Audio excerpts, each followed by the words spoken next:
Salam alaikum la team 12e homme, comment vous allez? Bon écoutez, ça va un petit peu, je suis stressé, hein. Vous savez qu'à 15 h on joue contre le Burkina Faso, ça va être compliqué. C'est un adversaire qui a déjà gagné son premier match. Nous, comme vous le savez, on a fait match nul contre l'Angola, dans une prestation en demi-teinte. Et aujourd'hui, on va aborder ce match-là en évoquant les clés du match, comment l'Algérie peut gagner, et qu'est-ce que Belmadi peut faire pour vaincre cette équipe du Burkina Faso. C'est parti. Tout d'abord, comme vous le savez, l'Algérie aujourd'hui contre le Burkina Faso.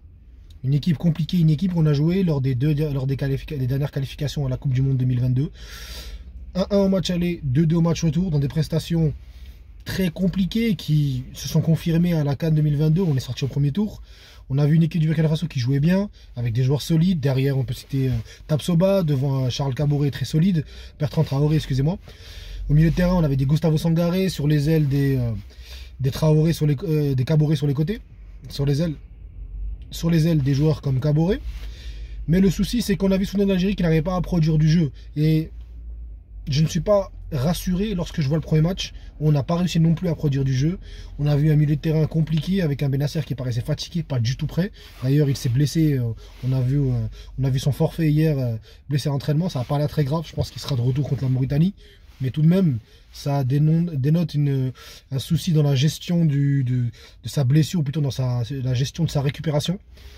Donc aujourd'hui, l'Algérie va affronter une équipe qui est en forme, qui veut gagner, qui va jouer sans complexe, un peu comme toutes les équipes en Afrique. Et nous, on va devoir de notre côté montrer, et surtout Belmadi va devoir nous montrer s'il est capable cette fois de ne pas faire l'erreur qu'il a fait contre la Guinée équatoriale, c'est-à-dire mettre une équipe totalement expérimentale, avec un style de jeu, avec un système de jeu qui n'est pas maîtrisé. Et là, il va devoir trouver surtout le remplaçant de Benasser. Et ça va être compliqué parce que, comme on citait sur le banc, nous avons Zerouki, on a Fegouli, on a Boudaoui et on a aussi Awar. Lequel de ces quatre-là peut être le bon remplaçant, surtout au niveau du profil. On sait que Fegouli est un joueur avec une grosse expérience de Coupe d'Afrique, mais est-ce qu'il est capable encore aujourd'hui de gagner ces matchs-là, ou plutôt de commencer titulaire dans ces matchs-là? Boudaoui, pour moi, ça devrait être le joueur qui joue à ce poste-là. Il nous a montré contre le Mozambique qu'il est capable d'être là, qu'il est capable de jouer dans ces environnements. Et on sait qu'il a une très grosse endurance. Nice, avec l'Algérie, vous avez vu beaucoup d'infos sur lui dernièrement qui dit que beaucoup de ses préparateurs sont impressionnés par sa capacité à courir et à avaler les kilomètres. Et je pense que dans un système où on va devoir retrouver un récupérateur comme l'était Benasser, parce que c'est le principal récupérateur du milieu, je pense que Boudaoui aujourd'hui, c'est peut-être l'occasion de le mettre, de lui donner enfin sa chance. Mais on sait que Belmadi ne lui fait pas trop confiance, j'ai l'impression. Pourquoi? Je ne sais pas. Personnellement, je pense que c'est peut-être aussi un souci au niveau du groupe, au niveau du feeling entre les deux personnes. C'est normal, non pas du tout. Mais Belmadi, la République des copains, c'est encore présent, hein? Mahrez, c'est pour toi celle-là. Donc voilà, comment l'Algérie va aborder ce match-là? On va devoir surtout montrer beaucoup d'intensité. J'attends vraiment que l'Algérie montre beaucoup d'intensité.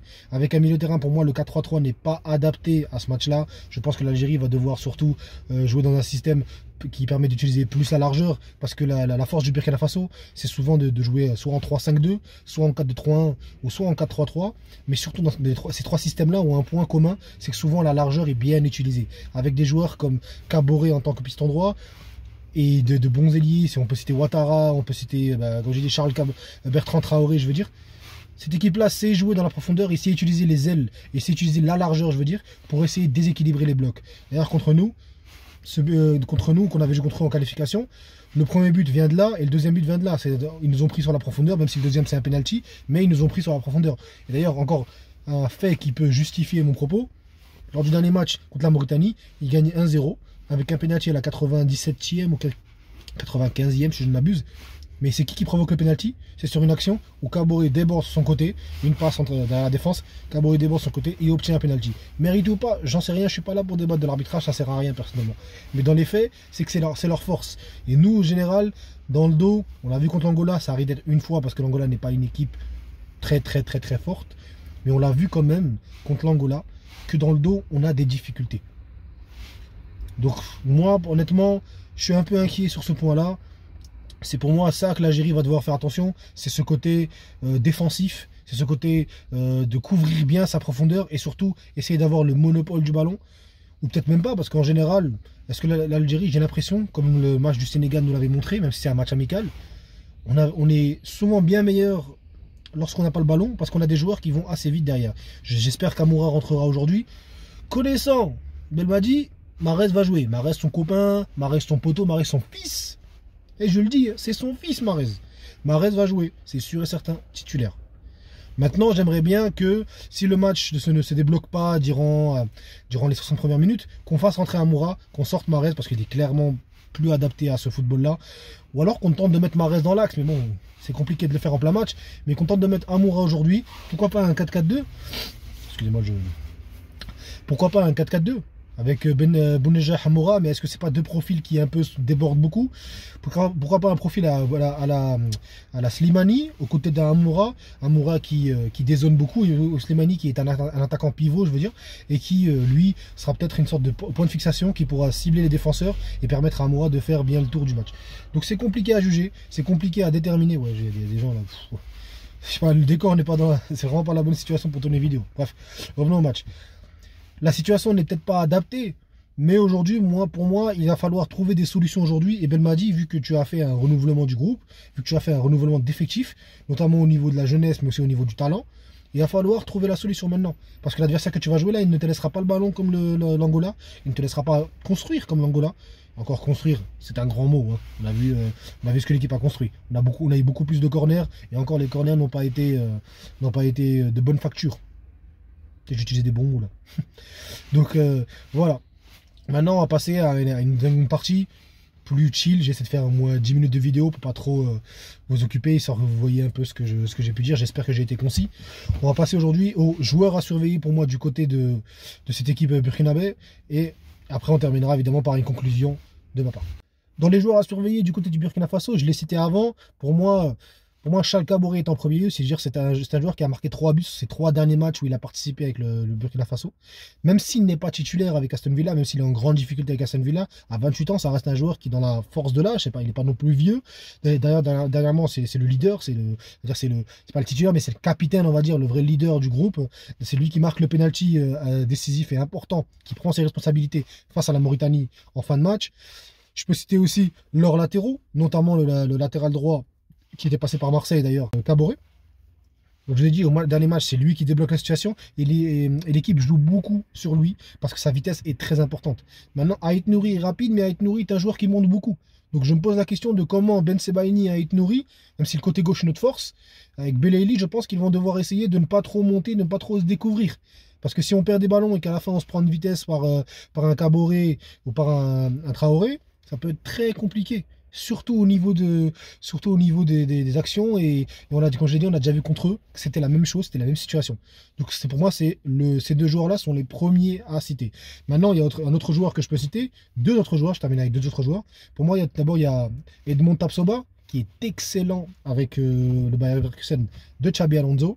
Joueur solide, bon dans la relance, qui ne stresse pas, qui va sûrement être sur Bounedjah ou Slimani en fonction de comment on joue. Donc c'est pour ça que je pense qu'un 4-4-2 avec deux attaques va nous permettre peut-être de faire bouger Tapsoba et de le fixer sur un des attaquants. Pourquoi pas Slimani, puisqu'il est un peu physique comme lui, c'est-à-dire il est un peu grand en taille, donc il peut le tenir au niveau du gabarit, et laisser à Amoura plus mouvement, aller sur les ailes, déborder à gauche, déborder à droite, être très travailleur, un peu ce qu'il fait avec Saint-Gilloise et ce qu'il a montré notamment en sélection lors de ses dernières prestations. Ensuite, le dernier, et non le moindre, pour moi c'est le joueur le plus sous-coté de cette équipe-là, c'est Hervé Kofi, le gardien de cette équipe-là. Il a fait une très bonne performance contre la Mauritanie. Étonnant parce que je pensais que le Burkina Faso allait largement gagner, mais comme quoi il ne faut sous-estimer personne et on le voit durant cette CAN. Je pense qu'on peut citer plein d'équipes, le Cap-Vert et ainsi de suite, mais bon, restons sur l'Algérie et le Burkina Faso. Donc Hervé Kofi pour moi est un gardien qui n'hésite pas à sortir. On l'a vu déjà contre l'Algérie, on l'a vu contre la Mauritanie, on le voit si vous observez ces matchs-là, ces matchs de qualification à la Coupe du Monde ou même à cette CAN. C'est un joueur qui a été très solide, qui n'a pas hésité dans le sens où il n'hésite pas à confronter son attaquant. C'est quelque chose qui paraît banal, mais qui est important lorsqu'on vise une qualification et lorsqu'on a besoin d'un gardien qui donne de la confiance à sa défense et surtout à son équipe. Et c'est un gardien aussi qui joue au balle au pied, qui sait jouer au balle au pied, qui n'hésite pas à sortir de sa surface pour essayer de récupérer des ballons et confronter les attaquants. Je reviens encore une fois, comme je dis, à chaque fois je reviens à ça, mais c'est le match contre nous, le 2-2, à Blida qu'on a joué, il y a à peu près 1 an et demi comme ça. Il n'avait pas hésité sur une action contre Bounedjah à sortir et à contrôler le ballon et à jouer directement en dehors de sa surface, bien en dehors de sa surface. Donc pour moi, Il va falloir aussi savoir, on va dire, peut-être pas le piéger dans ce domaine-là, mais essayer d'utiliser le fait sa qualité en faire un défaut, ou plutôt une faiblesse. Maintenant, est-ce que c'est possible? Je ne sais pas, c'est à voir en fonction. Pour moi, Amoura, peut-être, si on envoie Amoura à profondeur, qu'on laisse que Kofi sortir, on peut utiliser la vitesse d'Amoura pour qu'il puisse essayer de gratter un penalty ou deux. Mais comme j'ai dit, c'est des scénarios très limites, quoi. Je veux dire, frérot, on ne sait pas du tout ça va réussir, quoi. Donc voilà, c'est peut-être l'idée derrière, mais c'est vraiment Hervé Kofi, pour moi, est un joueur à ne pas sous-estimer. Ils ont un très bon gardien. Il a sauvé de belles choses contre la Mauritanie. J'espère qu'il fera pas un bon match, hein. Je le respecte beaucoup ce joueur, mais j'espère qu'il fera pas un bon match contre nous. La vérité, Khoya, s'il te plaît, laisse-nous au moins gagner 1-0 et tu gagnes le dernier match, vous finissez avec 6 points. Allez, Khoya, s'il te plaît. Enfin voilà. Aujourd'hui, maintenant, on va faire la conclusion. Je vais vous donner mon avis global sur ce match-là. Et on terminera et on se reverra pour le débrief du match ce soir ou demain, Inch'Allah, en fonction de comment ce sera possible. Donc ma conclusion après tout ça, ça a été un peu fourni, comme je l'ai dit, je ne suis pas vraiment dans une situation où je peux faire un gros débrief bien carré, bien précis. Aujourd'hui, moi je vais pas vous mentir, c'est un match où je stresse plus. Je stresse plus que, par exemple, contre la Guinée équatoriale il y a 2 ans. Parce que, vous allez me dire, c'est logique, mais pour moi, parce que c'est un adversaire qui nous connaît. La Guinée équatoriale, on les a pas trop joués souvent, et c'est un adversaire qui était genre, dans le sens, c'est un adversaire, la Guinée équatoriale, c'est un adversaire qui venait en mode, comme l'Angola d'ailleurs au premier match, un adversaire qui venait. Donc, en conclusion, ce que je peux dire sur ce match-là, c'est que moi, je m'attends à un match très serré, mais qui peut aussi finir en grosse domination de l'un ou de l'autre, ou en gros score de l'un ou de l'autre. C'est comme ça en Afrique. Si maintenant le Burkina Faso réussit à nous avoir sur des contre-attaques, c'est ce qu'ils font notamment très souvent, on sera en difficulté et on devra vite essayer de regagner le score. Et à ce moment-là, sera... Conclusion. Écoutez, pour moi, c'est un match très compliqué. Ça va être très serré. Ça va être très serré parce que le Burkina Faso va venir avec ses armes, mais surtout va venir avec beaucoup de confiance. Face à une Algérie qui, elle, est déjà plein de doutes. On l'était déjà très souvent. On est venu avec un peu plus de préparation. On a gagné nos 2 matchs amicaux de manière assez largement. Même si ce n'est pas contre des équipes qui sont très fortes, mais c'est avec des profils similaires. On s'est en plus préparé au Togo dans un contexte et dans un climat qui est le même. Donc je me suis dit aujourd'hui, moi, on aura des difficultés, mais on ne sera pas non plus dominé. Et moi, le premier match m'a fait peur, surtout au niveau de l'intensité et en deuxième mi-temps. Comment on est capable de faire une première mi-temps? On est super bon, on est super solide. Enfin, super solide, on est bon, on domine bien, on se crée le plus d'occasions, on ne laisse pas l'Angola sortir et nous déranger du tout. Et en deuxième mi-temps, comme l'a dit Shaibi, les joueurs ne peuvent s'en prendre qu'à eux-mêmes parce qu'on a baissé l'intensité. L'Angola a fait un changement tactique, ils nous ont dominés. Et d'ailleurs, sur leur temps fort, on fait une faute bête et Ben Taleb, voilà, on va pas en parler, c'était catastrophique. Donc pour moi, ce match-là, la principale donnée pour moi, ça va être d'être capable de tenir tout le match et de garder la même intensité, le même rythme, tout le match. Comment faire cela? Tout d'abord, en mettant les bons joueurs au bon poste, en faisant les bons changements, ne pas laisser trop de joueurs tard sur le terrain. Par exemple, Mahrez, la dernière fois, ne pas laisser Mahrez trop tard. On sait que Belali n'a pas le physique pour tenir tout le match, mais essayer de le replacer dans l'axe, ou alors le sortir, mais mettre les bons joueurs. Je veux dire, vu que Benrahma et Gouiri ne sont pas là, on manque un peu de joueurs au niveau offensif, donc essayer d'adapter le système, pourquoi pas. Il m'a dit, c'est toi le coach, non, évidemment, il faut que au bout de 5 ans, voire presque 6 ans avec cet effectif-là, il faut que tu saches non plus, ça aussi le gérer. Donc, il va y avoir beaucoup de données à prendre en compte, mais pour moi, vraiment, le cadre de l'intensité va être très important, parce que si on réussit à marquer dès le début, il va falloir tenir le score, faire attention, utiliser les actions et ne pas faire d'erreur, parce que c'est ce qu'on a fait la dernière fois. On a fait une erreur catastrophique à Ben Taleb qui n'a pas été sérieux du tout et fait une faute de limite de niveau national. Pour moi, c'est des enfants, ça. Tu ne rates pas derrière toi, c'est pas normal. La prise d'information, c'est quelque chose de basique dans le football. Donc pour moi, il va falloir surtout bien gérer le rythme du match, l'intensité, ne pas laisser le Burkina Faso prendre le contrôle, prendre la confiance, parce que je pense que physiquement, ils sont meilleurs que nous, et dans la confiance, ils sont aussi meilleurs que nous. Et voilà, et j'espère, Inch'Allah, qu'on gagnera ce match, qu'on aura déjà 2 points, qu'on aura déjà 3 points, 4 points, je veux dire. À ce moment-là, on pourra aborder la Mauritanie avec plus de confiance. Et si, évidemment, dans le pire des cas, essayer de ne pas perdre. Parce que finir avec 5 points, c'est déjà mieux que finir avec 1 point. Mais perdre ce match-là, pour moi, ça sonnerait le glas de cette sélection. Et à ce moment-là, Belmadi, il va falloir vraiment penser à ton futur, parce que ça commencera à devenir très inquiétant dans un groupe qui est moins difficile que le dernier. Je suis désolé, on a un groupe moins difficile. qu'importe ce que pensaient les gens. Mais évidemment, il ne faudra pas non plus être, surtout, je terminerai sur ça, très hautain. On l'a été contre l'Angola, on a laissé l'Angola beaucoup jouer. On a pensé qu'après le 2-0 refusé contre Bunger, on s'est dit c'est bon, en fait, on peut leur marquer quand on a envie. Ben non. C'est pas comme ça que ça marche en fait. Le Cap-Vert qui a déjà 6 points. Je peux citer la Guinée qui a déjà 4 points. Je peux citer encore la Guinée équatoriale qui a déjà, je m'abuse, 4 points aussi. Les petites équipes aujourd'hui sont très dangereuses. Et le Burkina Faso n'en est pas une, mais c'est une équipe similaire dans le profil. Donc il ne faudra pas leur laisser de répit et donner tout. Parce que c'est le moment en fait. C'est le moment. Et je parle notamment pour les mecs comme Mahrez. Donne-toi maintenant frérot. C'est maintenant pour toi. Tu as plus de 30 ans, tu joues en Arabie Saoudite, tu commences à prendre des joues, frérot. On a vu, tu commences à prendre des gros joues là. Normal, tu manges bien là-bas. Frérot, maintenant, il va falloir nous montrer pourquoi tu as le capitana, pourquoi tu es le leader de cette équipe. C'est maintenant ou jamais.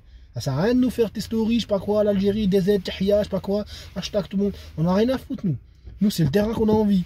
Même si t'es pas bon tout le match, quand tu as le ballon, provoque, crée-nous des actions.